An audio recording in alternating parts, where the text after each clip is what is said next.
اور ہم نے تم کو 7 آیتیں جو نماز میں دہرا کر پڑھی جاتی ہیں یعنی سورہ الحمد اور عظمت والا کلام عطا فرمایا ہے۔ ہم نے کفار کی کئی جماعتوں کو جن کو فوائد دنیاوی سے نوازا ہے، تم ان کی طرف رغبت سے آنکھ اٹھا کر نہ دیکھنا اور نہ ان کے حال پر رنج و غم کرنا اور مومنوں کے ساتھ تواضع سے پیش آنا۔ توبہ کرنے والے، عبادت کرنے والے، حمد کرنے والے، روزہ رکھنے والے، رکوع کرنے والے، سجدہ کرنے والے، نیک کاموں کا امر کرنے والے اور بری باتوں سے منع کرنے والے، اللہ کی حدوں کی حفاظت کرنے والے، یہی مومن لوگ ہیں۔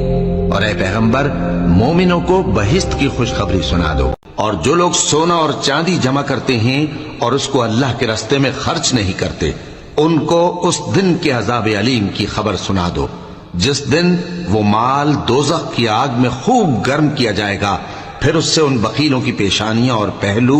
اور پیٹھیں داغی جائیں گی، اور کہا جائے گا کہ یہ وہی ہے جو تم نے اپنے لیے جمع کیا تھا، سو جو تم جمع کرتے تھے اب اس کا مزہ چکھو۔